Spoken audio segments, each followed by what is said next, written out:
ആ സ്ഫടിക പേടകത്തിലേക്ക് നോക്കിയ നിമിഷം തന്നെ മല്ലിക നടുങ്ങി വിറച്ചു പോയിരുന്നു.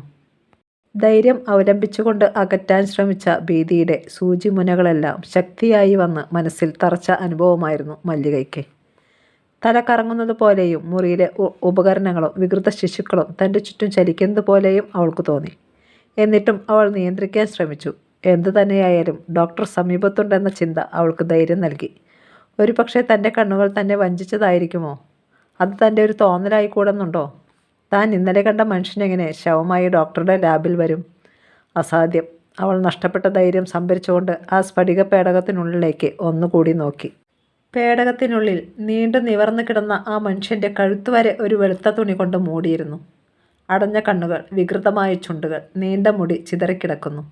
ആ ശവത്തിലെ രക്തച്ചവി ഇപ്പോഴും മാഞ്ഞിട്ടില്ല. അവളുടെ മനസ്സിൽ കഴിഞ്ഞ രാത്രികളിൽ കണ്ട ഭീകരരൂപം തെളിഞ്ഞു വന്നു. അതെ, ഇതേ മനുഷ്യൻ തന്നെയാണത്. അവളുടെ മനസ്സ് മന്ത്രിച്ചു കൊണ്ടിരുന്നു. പക്ഷേ മല്ലിക പേടകത്തിലേക്ക് തന്നെ അവിശ്വസനീയതയോടെ നോക്കി. മുറിയിലെ ചുവന്ന വെളിച്ചം ആ ശവത്തിൻ്റെ മുഖത്ത് ഭീകരതയുടെ പരിവേഷം ചാർത്തുന്നുണ്ടായിരുന്നു. വല്ലാത്തൊരവസ്ഥയിലായിരുന്നു അവളപ്പോൾ. തൻ്റെ കണ്ണുകളെ ഇപ്പോഴും വിശ്വസിക്കാമോ എന്ന് അവൾക്ക് സംശയമായിരുന്നു. കാരണം അനിതര സാധാരണമായൊരു കാഴ്ചയാണത്. ഒരുപക്ഷെ ഇത്തരമൊരു കാഴ്ച മറ്റൊരാളും ഇന്നുവരെ കണ്ടിട്ടുണ്ടാവുകയില്ല. അവൾ ഇമകൾ ചലിപ്പിച്ചു നോക്കി. സ്വപ്നമല്ല. പെട്ടെന്നൊരു കൈപ്പത്തി തോളിൽ അമർന്നപ്പോൾ അവൾ നടുക്കത്തോടെ തിരിഞ്ഞു നോക്കി. ഡോക്ടർ ജോസ് പ്രകാശിൻ്റെ ചുവന്ന മുഖം അവൾ കണ്ടു. ഒരു നിമിഷം അവൾ ആ മുഖത്തേക്ക് തുറച്ചു നോക്കി നിന്നു. അവളുടെ നെറ്റിയിലും നാസികയുടെ അഗ്രത്തും വിയർപ്പുത്തുള്ളികൾ പൊടിഞ്ഞു. ഡോക്ടർ സാവധാനം ചിരിച്ചു. ഭയന്നുപോയി അല്ലേ? അവൾ ചിരിക്കാൻ ശ്രമിച്ചു. ഈ പ്രേതമുറിയിൽ നിന്ന് ഒന്ന് രക്ഷപ്പെട്ടാൽ മതിയെന്നായിരുന്നു അവൾക്ക്. ഡോക്ടർ തൻ്റെ പേടി മാറ്റാനാണ് ഇവിടെ കൊണ്ടുവന്നത്. പക്ഷേ ഇവിടെ നിന്നിറങ്ങുമ്പോഴേക്കും തനിക്ക് ഭ്രാന്ത് പിടിക്കുമോ എന്നവൾ സംശയിച്ചു. ഡോക്ടർ, ഈ മനുഷ്യൻ... അവളുടെ വരണ്ട ആദരങ്ങൾ സാവധാനം ചലിച്ചു. മല്ലിക നാവു നീട്ടി ആദരങ്ങൾ നനച്ചു. പേടിക്കേണ്ട, അവന് ജീവനൊന്നുമില്ല, ശവം തന്നെയാണ്. ഡോക്ടർ ഒരു ചരടിൽ പിടിച്ചു വലിച്ചു. നീല നിറത്തിലുള്ള ഒരു സ്ക്രീൻ പേടകത്തെ മൂടി. പക്ഷേ അത് ഡോക്ടർ അവളുടെ മുഖത്തേക്ക് നോക്കി. താനൊരു വിഡ്ഢിത്തമാണോ പറയാൻ തുടങ്ങുന്നതെന്ന് അവൾ നിശബ്ദമായി നിന്നു. പറയൂ. ഈ മനുഷ്യനെയാണ് ഞാൻ കഴിഞ്ഞ രാത്രിയിൽ കണ്ടത്. അത് പറഞ്ഞിട്ട് അവൾ ഡോക്ടറുടെ മുഖത്തേക്ക് നോക്കി. ഒരു വലിയ ഫലിതം കേട്ടതുപോലെ ഡോക്ടർ പൊട്ടിച്ചിരിച്ചു. ഉറക്കെ. ആ ശബ്ദം കൂറ്റൻ കരിങ്കൽ ഭിത്തികളിൽ തട്ടി മാറ്റൊലിക്കൊള്ളുന്നതായി അവൾക്ക് തോന്നി. ഭിത്തികൾ വികൃതഭാവത്തിൽ തന്നെ നോക്കി പരിഹസിക്കുന്നത് പോലെയും. മല്ലികേ, താനിത്ര നന്നായി ഫലിതം പറയുമെന്ന് ഞാൻ കരുതിയിരുന്നില്ല. സമ്മതിച്ചിരിക്കുന്നു. ചിരിക്കുന്നതിനിടയിൽ ഡോക്ടർ പറഞ്ഞു. മല്ലികയ്ക്ക് താൻ തീരെ ചെറുതായി പോകുന്നത് പോലെ തോന്നി. അവൾ വല്ലവിധനയും പറഞ്ഞൊപ്പിച്ചു. പക്ഷേ ഡോക്ടർ, ഞാൻ പറഞ്ഞത് സത്യമാണ്. ഈ മനുഷ്യനെ തന്നെയാണ് ഞാൻ കണ്ടത്. ആ ചപ്രത്തലമുടി പോലും ഞാൻ ഓർക്കുന്നു. ഡോക്ടർ ജോസ് പ്രകാശ് പെട്ടെന്ന് ചിരി നിർത്തി. അദ്ദേഹം അവളുടെ കണ്ണുകളിലേക്ക് സൂക്ഷിച്ചു നോക്കി. അതിന് കഴിഞ്ഞ 6 മാസമായി അവൻ ഈ പേടകത്തിൽ തന്നെ ഉണ്ടായിരുന്നുവല്ലോ. മല്ലികയ്ക്ക് മറുപടി പറയാൻ കഴിഞ്ഞില്ല. പാപി ചെല്ലുന്നിടം പാതാളമെന്ന് പറഞ്ഞ് കേട്ടിട്ടുണ്ട്. അതുപോലെയാണ് തനിക്കും സംഭവിക്കുന്നത്. താൻ ചെല്ലുന്നിടത്തെല്ലാം ദുശ്ശകുനങ്ങളാണ്. എല്ലാം സത്യമാണ് താനും. എന്നാൽ ഒന്നിനും വിശ്വസനീയമായ തെളിവുകൾ കൊടുക്കാൻ തനിക്ക് സാധിക്കുന്നില്ല. ഈ നില തുടർന്നാൽ തനിക്ക് ഭ്രാന്ത് പിടിക്കുമെന്ന് അവൾക്ക് തോന്നി. മല്ലിക മൂഡൗട്ടായെന്ന് തോന്നുന്നു. നമുക്ക് പുറത്തേക്ക് പോകാം, ഡോക്ടർ പറഞ്ഞു. ഇനിയൊരു അവസരത്തിൽ ഞാൻ മുഴുവൻ കാണിക്കാം. അവിശ്വസനീയമായ പലതും നീ ഇനി കാണാനിരിക്കുന്നതേയുള്ളൂ. അവയൊക്കെ കാണണമെങ്കിൽ കുറെ കൂടി മനക്കട്ടി വേണം. നീ ഇന്നും ഒരു കൊച്ചു കുട്ടിയാണ്. കോളേജിൻ്റെ 4 ചുവരുകൾക്കുള്ളിൽ വളർന്ന നീ പ്രായോഗിക ജീവിതത്തിൽ പരാജയപ്പെട്ടിരിക്കുന്നു. ഇതുപോരാ, കടമകളും ഉത്തരവാദിത്തങ്ങളും നിന്നെ കാത്തിരിക്കുകയാണ്. അപ്പോൾ അടി തെറ്റരുത്. ഞാൻ നിന്നെ ഒരു ചുണക്കുട്ടിയാക്കും. വാ. അവൾ ലാബറട്ടറി ഉപകരണങ്ങൾ നിറഞ്ഞ ഷെൽഫുകളുടെ ഇടയിലൂടെ വാതിലിന് നേരെ നടന്നു. അവിടെയെങ്ങും ഒരനക്കവും ഉണ്ടായിരുന്നില്ല. ഒരു ശ്മശാനത്തിലേതുപോലെ നിശബ്ദത അവിടെ നിറഞ്ഞു നിന്നു. വരാന്തയിൽ വന്ന് മല്ലിക ഒന്ന് നിശ്വസിച്ചു. ആ കെട്ടിടത്തിൽ ഇങ്ങനെയൊരു ലാബറട്ടറിയും കോൾഡ് സ്റ്റോറേജ് ഉണ്ടെന്ന് ആരെങ്കിലും വിശ്വസിക്കുമോ? ഡോക്ടർ ഇല്ലാത്ത രാത്രികളിൽ ആ വേലക്കാരി പെണ്ണ് തന്നെ ഇവിടെ കിടക്കുമെന്നറിഞ്ഞപ്പോൾ അവൾ അത്ഭുതപ്പെട്ടു പോയി. ഒരു പക്ഷേ ആ ലാബറട്ടറിയെ പറ്റി അവൾക്ക് അറിവുണ്ടായിരിക്കുകയില്ല. അതിനകത്തെ പ്രേതങ്ങളെപ്പറ്റി ഒട്ടും തന്നെ. സായാഹ്ന സൂര്യൻ തേയിലത്തോട്ടത്തിൽ ചെമ്പട്ടു പുതപ്പിച്ചിരിക്കുന്നു. അകലെയുള്ള പാറക്കൂട്ടങ്ങളുടെ മറവിൽ ഇരുട്ടു പതിയിരിക്കുന്നത് മല്ലിക കണ്ടു. വാടോ, നമുക്കല്പം ചായ കുടിക്കാം. മല്ലികയുടെ ഏകാന്തതയ്ക്ക് വിരാമമിടാനായി ഡോക്ടർ അവിടേക്ക് വന്നു. കോംപ്ലാൻ ചേർത്ത ചായ മുത്തി കുടിക്കുമ്പോഴും മല്ലിക ചിന്താധീനയായിരിക്കുന്നത് ഡോക്ടർ കണ്ടു. താനെന്താ ആലോചിക്കുന്നത്? വിമാനമുണ്ടാക്കാൻ തുടങ്ങുകയാണോ? ഡോക്ടറുടെ ഫലിതം കേട്ട് അവൾ ചെറുചിരിയോടെ അദ്ദേഹത്തിൻ്റെ നേരെ നോക്കി. പെട്ടെന്ന് ഭാവം മാറ്റിക്കൊണ്ട് ഡോക്ടർ പറഞ്ഞു, മല്ലികേ, നീ അനാവശ്യമായി മനസ്സുപുണ്ണാക്കുകയാണ്. ആ മനുഷ്യൻ മരിച്ചിട്ട് മാസങ്ങളായി. ഞാൻ പരീക്ഷണത്തിനായി ഒരു പ്രത്യേക അന്തരീക്ഷത്തിൽ സൂക്ഷിച്ചിരിക്കുകയാണ് അവനെ. നീ കരുതുന്ന പോലെ അവന് ജീവനില്ല. ഇനിയൊട്ടവൻ ജീവിക്കുകയുമില്ല. മല്ലിക ഒന്നും ഉരിയാടാതെ ചായ മുത്തിക്കുടിച്ചു. പിന്നെ ബിസ്ക്കറ്റ് കടിച്ചു തിന്നു. ഡോക്ടർ പറയുന്നത് പോലെ എല്ലാം തൻ്റെ ഒരു വിഭ്രാന്തിയായിരിക്കുമോ? അദ്ദേഹത്തെ അവിശ്വസിക്കാൻ കഴിയുന്നില്ല. അവൾ സ്വയം സമാധാനിക്കാൻ ശ്രമിച്ചു. കൂടുതൽ ധൈര്യവതിയാവാൻ ശ്രമിച്ചു. ഇനി അത്തരമൊരു രൂപത്തെ കണ്ടാൽ താൻ നടുങ്ങി വിറയ്ക്കുകയില്ല. ഉറച്ച തീരുമാനത്തോടെയാണ് അവൾ ബംഗ്ലാവിലേക്ക് തിരിച്ചത്. മല്ലിക കുളിച്ച് പുതിയ വസ്ത്രങ്ങൾ അണിഞ്ഞ് ഡ്രസ്സിംഗ് ടേബിളിൻ്റെ മുൻപിലിരുന്ന് മുടി ചീകി ഒതുക്കുമ്പോഴാണ് പിന്നിൽ കാൽപ്പെരുമാറ്റം കേട്ടത്. അവൾ തിരിഞ്ഞു നോക്കി. നാരായണൻ വാതിൽക്കൽ നിന്നിരുന്നു. അയാൾ കടിച്ചു പിടിച്ചിരിക്കുന്ന പൈപ്പ് സാവധാനം പുകയുന്നു. അങ്കിളുടെ മുഖം കൂടുതൽ പ്രസന്നമായിരുന്നു.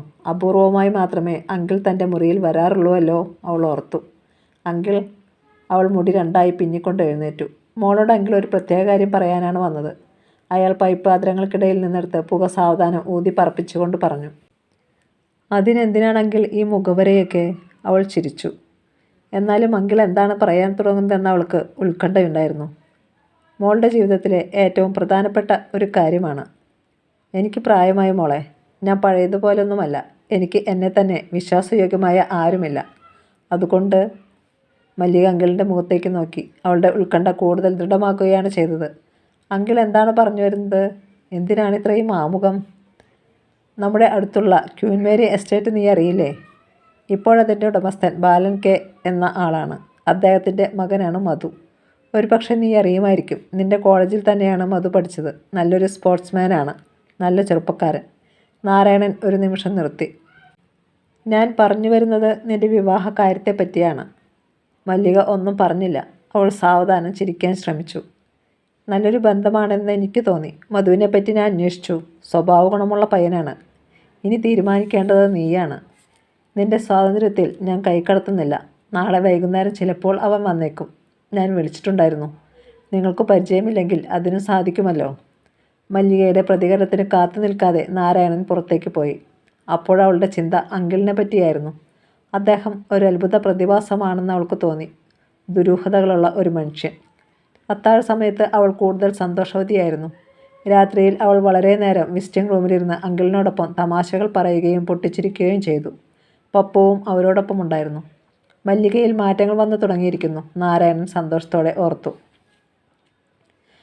അടുത്ത ദിവസം വൈകുന്നേരം ഉദ്യാനത്തിൽ മല്ലിക കുളിർക്കാറ്റുമായി സല്ലപിച്ചു കൊണ്ടിരിക്കുമ്പോഴാണ് തിളങ്ങുന്ന നീല നിറമുള്ള ഒരു പ്ലിമത്ത് കാർ ചലിക്കുന്ന കൊട്ടാരം പോലെ ബംഗ്ലാവിലേക്ക് വന്നത്.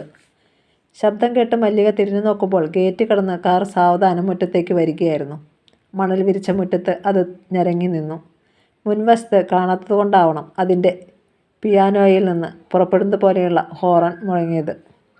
ഒരു ചെറുപ്പക്കാരൻ മാത്രമേ ആ കാറിലുണ്ടായിരുന്നുള്ളൂ. അയാൾ തന്നെയാണ് ഡ്രൈവ് ചെയ്തിരുന്നത്. അവിടെ നിന്നാൽ മല്ലികയ്ക്ക് അയാളെ കാണാൻ കഴിയുമായിരുന്നു. അയാൾ പുറത്തേക്ക് തലയിട്ട് പൂമുഖത്തേക്ക് നോക്കുന്നത് മല്ലിക കണ്ടു. പിന്നെ ഡോർ തുറന്ന് പുറത്തേക്ക് ഇറങ്ങുന്നതും. ഒത്ത ഉയരവും വണ്ണവുമുള്ള ആ ചെറുപ്പക്കാരൻ ഭംഗിയായി വസ്ത്രം ധരിച്ചിരുന്നു. കുലീനത വിളിച്ചറിയിക്കുന്ന ഭാവവാഹാദികൾ. അയാളുടെ അനുസരണയില്ലാത്ത മുടിയിഴകൾ നെറ്റിയിലേക്കും വശങ്ങളിലേക്കും ചിതറിക്കിടക്കുന്നു. കട്ടിയുള്ള കൂളിംഗ് ഗ്ലാസ്സാണ് ധരിച്ചിരിക്കുന്നത്. അധരങ്ങൾക്കിടയിലിരുന്ന് ഒരു ഫിൽറ്റർ സിഗരറ്റ് എരിയുന്നു. ആരെയും കാണാത്തതുകൊണ്ടാവണം അയാൾ ഗ്ലാസ്സിൽ താളം പിടിച്ചുകൊണ്ട് ചുറ്റും നോക്കി. അയാളുടെ ചലനങ്ങൾക്കെല്ലാം ഒരു പ്രത്യേകതയുണ്ടായിരുന്നു. ആകർഷത്വമുണ്ടായിരുന്നു. ഏതു പെൺകുട്ടിക്കും ഇഷ്ടപ്പെടുന്ന രൂപസൗകുമാര്യം. മല്ലിക അയാളുടെ നേരെ സൂക്ഷിച്ചു നോക്കി നിന്നുപോയി. അയാൾ ഇതുവരെ തന്നെ കണ്ടിട്ടില്ല. അയാൾ ആരാണെന്നോ എന്താണ് ചെയ്യേണ്ടതെന്നോ അവൾക്കറിയില്ലായിരുന്നു.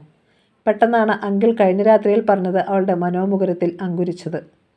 ക്യൂൻ മേരി എസ്റ്റേറ്റിലെ മധു. പെൺകുട്ടികളുടെ ഹരമായിരുന്ന ആ മധു ഇയാളാണോ? മല്ലിക അത്ഭുതത്തോടെ ഓർത്തു.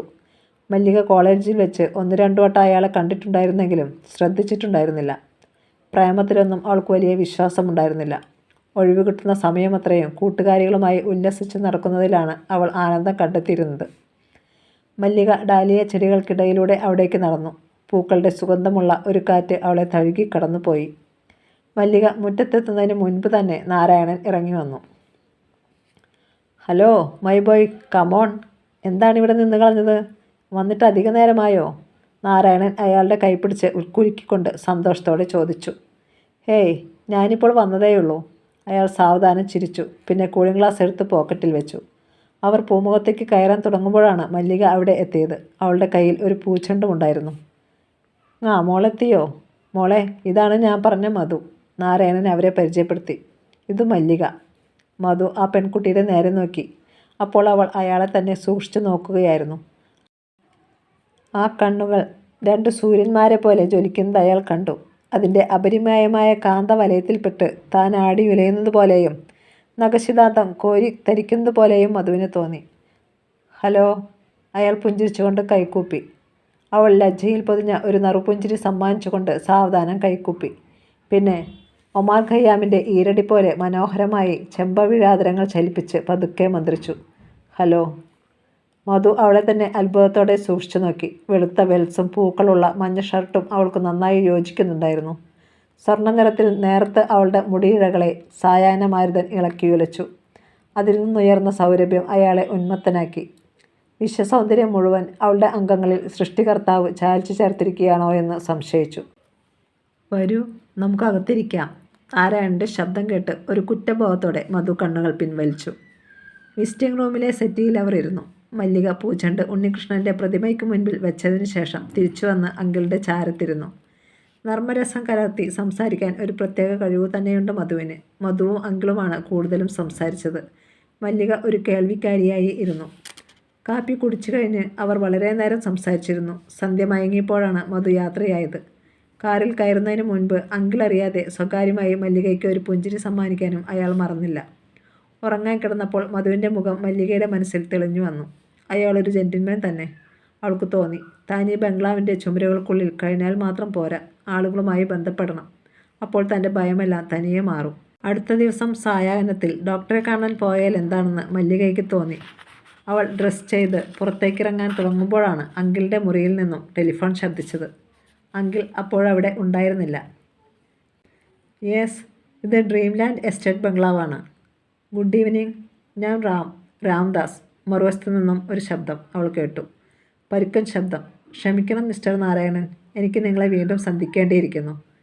അങ്കിൾ ഇവിടെയില്ല, ഞാൻ മല്ലികയാണ് സംസാരിക്കുന്നത്. പെട്ടെന്ന് ലൈൻ ഡിസ്കണക്ട് ചെയ്യുന്ന ശബ്ദം അവൾ കേട്ടു. രാമദാസ്, ആരാണ് ഈ പരുക്കൻ മനുഷ്യൻ? അവൾ സംശയത്തോടെയാണ് റിസീവർ താഴെ വെച്ചത്. അയാളുടെ സംസാരത്തിലെന്തോ പന്തികേടുണ്ടായിരുന്നു. കഷ്ടമായിപ്പോയി, താനാണ് കുഴപ്പമുണ്ടാക്കിയത്. അല്ലെങ്കിൽ അയാൾ എന്താണ് പറയുന്നതെന്ന് മുഴുവൻ കേൾക്കാമായിരുന്നു. ആരെങ്കിലും ആകട്ടെ എന്ന് കരുതി അവൾ തിരിയാൻ തുടങ്ങുമ്പോൾ വീണ്ടും ടെലിഫോൺ ശബ്ദിച്ചു. ഇത്തവണ അവൾ തയ്യാറായാണ് റിസീവർ എടുത്തത്. ഹലോ, ഡ്രീംലാൻഡ് ബംഗ്ലാവല്ലേ? സുന്ദരമായൊരു പുരുഷ ശബ്ദം അവൾ കേട്ടു. ഞാൻ മധുവാണ് സംസാരിക്കുന്നത്. ട്യൂൻ മേരിയിൽ നിന്നും. നിങ്ങൾ ആരാണ്? ഞാൻ മല്ലികയാണ്, അവൾ സാവധാനം പറഞ്ഞു. ഗുഡ് ഈവനിങ് മിസ് മല്ലിക. ഞാൻ മല്ലികയെ കിട്ടുന്നതിന് വേണ്ടിയാണ് വിളിച്ചത്. എന്താ കാര്യം? പ്രത്യേകിച്ചൊന്നുമില്ല, വെറുതെ. അവിടെ ഇരുന്നിട്ട് ബോറടിക്കുന്നില്ലേ? ഇന്ന് ക്ലബിലൊരു പ്രോഗ്രാമുണ്ട്, വരുന്നോ? ഞാനിതിനു മുൻപ് ക്ലബിൽ പോയിട്ടില്ല. അതിനെന്താ, ഇതൊരു തുടക്കമാകട്ടെ. വെറുതെ ഒരു എൻജോയ്മെൻറ്റ്. വരില്ലേ? പേടിക്കുകയൊന്നും വേണ്ട. മല്ലിക ഒരു നിമിഷം ആലോചിച്ചു നിന്നു. എന്താണ് ചെയ്യേണ്ടത്? ആദ്യമായാണ് ഒരു പുരുഷൻ തന്നെ ക്ഷണിക്കുന്നത്. മറുവശത്ത് ആളുണ്ടോ? അല്പം കഴിഞ്ഞപ്പോൾ മധുവിൻ്റെ ശബ്ദം കേട്ടു. ഞാൻ വരാം, അവളൊരു തീരുമാനമെടുത്തതുപോലെ പറഞ്ഞു. താങ്ക് യു, ഞാൻ കാത്തിരിക്കും. ഗാരേജിൽ നിന്നും കാറിറക്കുമ്പോൾ പൂന്തോട്ടത്തിൽ മഞ്ഞ വെയിൽ പരന്നു കിടക്കുന്നത് കണ്ടു. സ്വയം കാറോടിച്ച് യാത്ര ചെയ്യുന്നതിലായിരുന്നു അവൾക്ക് കൂടുതൽ താല്പര്യം. തേയിലത്തോട്ടത്തിലേക്ക് കടന്നപ്പോൾ അകലെ ജോസ് പ്രകാശിൻ്റെ കൂറ്റൻ ഹോസ്പിറ്റൽ കണ്ടു. ശീതക്കാറ്റ് മലഞ്ചരിവിലൂടെ അടിക്കുന്നുണ്ടായിരുന്നു. ഒരു ചൂളം വിളിയോടെ. ടേ! പെട്ടെന്ന് വെടിപൊട്ടി. കാറിൽ നിന്നും മല്ലികയുടെ അലർച്ച അവിടെ മുഴങ്ങി. കാർ നിയന്ത്രണം വിട്ട് റോഡരികിലെ ഒരു ചൗക്കമരത്തിൽ ചെന്ന് ഇടിച്ചു.